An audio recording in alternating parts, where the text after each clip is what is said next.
First ఇవాళ చాలా మంది పేపర్ కూడా వచ్చింది ఇవాళ నీళ్ళు ఇవ్వమని చెప్పన్న తాగడానికి నీళ్ళు ఇవ్వమని చెప్పి ఫస్ట్ కేసీఆర్ సార్ను ప్రపంచంలో అబద్ధాలకు కేర్ ఆఫ్ అడ్రస్ అంటే గోబెల్స్ ఒక అబద్ధాన్ని పదే పదే ప్రచారం చేసి నిజమని నమ్మించాడు గోబెల్స్ ఆ గోబెల్స్ మించాడు కేసీఆర్ ముందు ఎవరైనా ఎలక్షన్ టైంలో ఎన్నికల టైంలో మన పాలన మనకు రావాలి ఇప్పటికీ గుక్క నీళ్ళు తాగడానికి చౌరస్తాలో ఓటొస్తుంది పక్క ఊర్లో ఓటొస్తుంది చెరువుల కాడికి బోర్ల కాడికి ఓటొస్తున్నది మన పాలన మనకు వస్తే నీళ్లు తాగడానికి నీళ్ళు వస్తాయని చెప్పి అన్నాడు వ్యవసాయ తాగడానికి నీళ్ళు వస్తాయని చెప్పి అన్నాడు కనీసము సమ్మర్ వచ్చింది తాగడానికి నీళ్ళు ప్రజలకు కనీసం బోర్లు రిపేర్ చేస్తూ ఇంటింటికి నీళ్ళు అన్నాడు మిషన్ బగిరదని అని చెప్పి మేము గతంలో మాట్లాడితే మా కిషన్ రెడ్డి గారు మాట్లాడితే వీళ్ళందరూ సోషల్ ఉల్టా పెట్టారు రిపోర్ట్ ఇస్తాడు రిపోర్ట్ కేంద్ర ప్రభుత్వం రిపోర్ట్ ఇవ్వండి మొత్తం పక్క దొంగ రిపోర్ట్ ఇస్తాడు వాళ్ళు గుర్తించాక అప్పుడు సారీ అంటాడు ఆయన వాళ్ళ మిషన్ భగీరథ పేరుతోని దాదాపు 40,000 కోట్లు ఖర్చు పెట్టాడు మిషన్ భగీరథ ఈ 40,000 కోట్లు ఖర్చు పెట్టి ఇంటికి మిషన్ భగీరథ పేరుతో నీళ్ళు ఇచ్చినట్టు రాష్ట్ర ముఖ్యమంత్రి వాళ్ళ కేంద్ర ప్రభుత్వం జగ్జీవన్ మిషన్ కింద అన్ని రాష్ట్రాల్లో ఇంటింటికి నల్ల కనెక్షన్ ఇచ్చారు ఎక్కడైతే జల్ జీవన్ మిషన్ మనం ఆయా రాష్ట్రాలు వాడుకున్నాయో అక్కడ రాష్ట్రంలో ఇంటింటికి నల్ల కనెక్షన్ నీళ్ళు వస్తున్నాయి ఇక్కడ అది ఒక్క ఇంటి కనెక్షన్ కు 16 రూపాయలు ఖర్చు కేంద్ర ప్రభుత్వం చేసేది ఒక్క ఇంటికి ఒక్క నల్ల కనెక్షన్ కు జల్ జీవన్ మిషన్ కింద 16,000 రూపాయలు తెలంగాణ రాష్ట్రంలో ఒక్క ఇంటికి నల్ల కనెక్షన్ కు 40,000 రూపాయలు ఒక్క ఇంటికి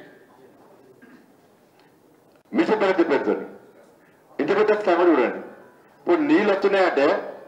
నీళ్ళు వస్తలేవు పైపుల కాడ నల్లలు ఉన్నాయి నల్లలు కూడా పైపులు నల్లలు కూడా నీళ్ళు రావు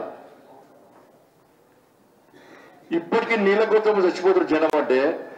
ఏమన్నాడు ఎన్నికల ముందు నేను ఇంటికి నల్ల కనెక్షన్ ఇస్తేనే ఓట్లు అడతాను లేకుంటే ఓట్లకు రాను అన్నాడు ఇప్పుడు చెప్పండి రాష్ట్ర ముఖ్యమంత్రి నేను ప్రజా సంగ్రామ చేస్తుంటే అనేక ప్రాంతాల్లో చాలా ప్రజలు వచ్చి నీళ్ళు వస్తారు తాగడానికి నీళ్ళు వ్యవసాయ తాగడానికి నీళ్ళు వస్తారని మొత్తుకున్నారు అనేక సందర్భాల్లో ఆధారాలతో సహా మేము ఒక ఛాలెంజ్ చేసినాం దాని గురించి ఫస్ట్ మాట్లాడమని నీళ్ళు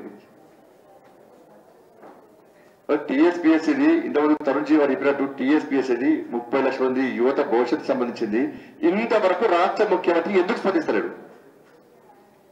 రాష్ట్ర ముఖ్యమంత్రి స్పందించకపోవడానికి కారణమైంది ఏదో కారణం ఉండాలి 30 లక్షల మంది భవిష్యత్తు కంటే నీకు రాజకీయాలు ముఖ్యమా భారతీయ జనతా పార్టీ వరంగల్ గడ్డ మీద నిరుద్యోగ మార్చ వేస్తే స్వచ్ఛందంగా వేలాది మంది యువకులు తరలిచ్చారు కనీసం రాష్ట్ర ముఖ్యమంత్రి బుద్ధి వస్తే కూడా కనీసం బుద్ధి రాలే అందుకే అన్ని ఉమ్మడి జిల్లా కేంద్రాలు చేస్తున్నాం 20వ తారీఖు నాడు పాలమూరు గడ్డ మీద చేస్తున్నాం ఇట్లా అన్ని ఉమ్మడి జిల్లా కేంద్రాల్లో యువతకు ఒక భరోసా కల్పించడానికి ప్రభుత్వానికి చలనం రావడానికి రాష్ట్ర ముఖ్యమంత్రి స్పందించేవారు కూడా 3 డిమాండ్స్ మళ్ళీ చెప్తున్నా టీఎస్పీఎస్సీ విషయంలో సిట్టింగ్ చేస్తూ విచారణ జరపాలి ముఖ్యమంత్రి కొడుకు రాజీనామా చేయాలి నష్టపోయిన యువత కంటే కూడా ₹1,00,000 భృతి ఇవ్వాలి ఈ 3 డిమాండ్స్ తోని ఇంకా ఆందోళన ఉధృతం చేస్తాం వెనుకపోయే ప్రసక్తి లేదు సిట్ మీద మాకు నమ్మకం లేదు సిట్టింగ్ జడ్జి మీద మాత్రమే మాకు నమ్మకం దాంతోపాటు ఈ నెల 23వ తారీఖు నాడు కేంద్ర హోంశాఖ మంత్రులు గౌరవనీయులు శ్రీ అమిత్ షా గారు పార్లమెంట్ ప్రవాసంలో భాగంగా చేవెళ్ల పార్లమెంట్ నియోజకవర్గానికి వస్తున్నారు ఆ రోజు సమావేశం ఉంటుంది దాంతోపాటు సాయంత్రము 5 గంటలకు చేవెళ్లలో ఆ పార్లమెంట్ నియోజకవర్గానికి సంబంధించినటువంటి సభ బహిరంగ సభ ఉంటుంది ఆ పార్లమెంట్ నియోజకవర్గానికి సంబంధించి చేవెళ్ల పార్లమెంట్ నియోజకవర్గానికి సంబంధించి సభ ఉంటుంది దానిలో వారు పాల్గొనడానికి వస్తున్నారు కాబట్టి 23వ తారీఖు నాడు ఆ సభను కూడా ఏర్పాటు చేస్తున్నాం అనేక కార్యక్రమాలు కూడా ఏర్పాటు చేస్తున్నాం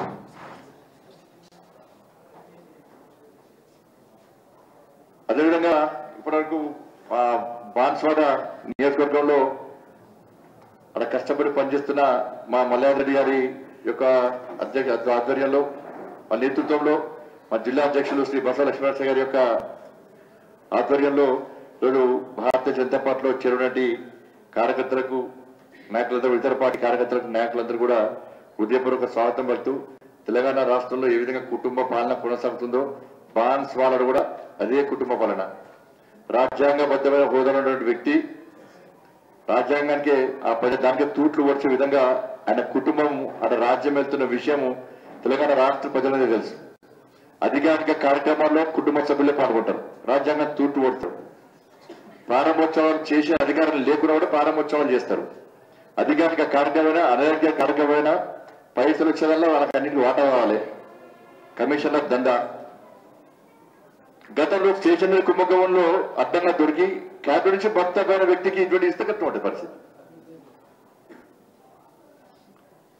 కాబట్టి అక్కడ ప్రజలు కూడా పూర్తి వ్యతిరేకత ఉంది. రాష్ట్రంలో కుటుంబ పాలన మీద ఏదైనా వ్యతిరేకత ఉందో బాన్స్వాల కూడా కుటుంబ పాలన మీద పూర్తి ప్రజలు వ్యతిరేకత ఉన్నారు. అందరూ భారతీయ జనతా పార్టీ చూస్తున్నారు. కాబట్టి ఇంత పెద్ద సంఖ్యలో ఈరోజు నాయకులు కార్యకర్తలు కూడా భారతీయ జనతా పార్టీ చేయడాన్ని స్వాగతిస్తూ తప్పకుండా వారి లక్ష్యం కోసం మీ ఆశయం కోసం భారతీయ జనతా పార్టీ ఏరియాలో అందరూ కలిసికట్టుగా ఆ లక్ష్యాన్ని నెరవేర్చే విధంగా ముందుకు పోతా ఉంటాం.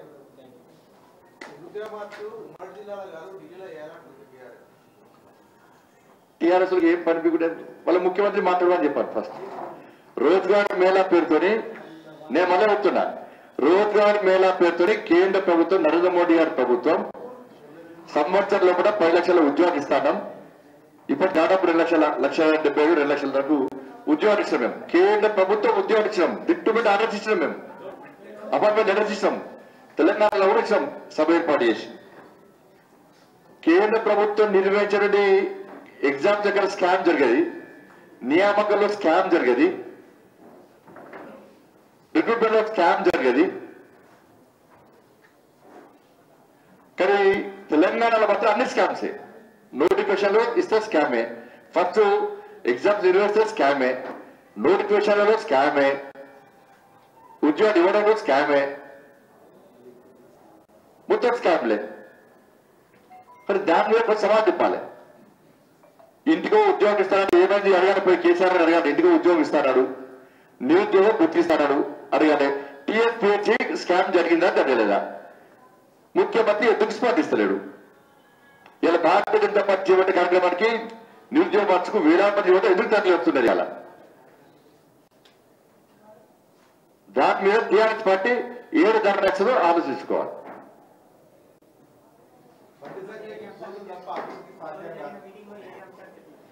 అనేక అంశాల మీద రొటీన్ మీటింగ్, అనేక అంశాల మీద రాబోయే రోజుల్లో ఏ విధంగా ఇక మనం కేంద్ర ప్రభుత్వం యొక్క సంక్షేమ పథకాలు ప్రచారం చేయడం, రాష్ట్ర ప్రభుత్వం ఏ విధంగా ఈ ఎన్నికల సందర్భంగా ఇచ్చిన హామీ నెరవేర్చకుండా ఏ విధంగా ప్రజలను మోసం చేస్తుంది, అనేక టీఎస్పీఎస్ లాంటి అనేక సంఘటన జరుగుతుంది. దాని నుంచి ప్రజల దృష్టి మళ్లించడానికి ఏ విధంగా జిమ్మికులు చేస్తున్నది. ఈ విషయంలో దాంతోపాటు పార్టీని సంస్థాగతంగా మనం పటిషన్ చేయడం, రాబోయే అనేక కార్యక్రమాలు జిల్లాల వారిగా, అసెంబ్లీ సెంటర్ వారిగా మన కార్యక్రమాలు చేయాలని చెప్పి అనేక అంశాలు చర్చ జరిగింది. తప్పకుండా అందరి యొక్క సూచన సలహా మేరకు పార్టీని అందరం కలిసికట్టుగా ముందు తీసుకు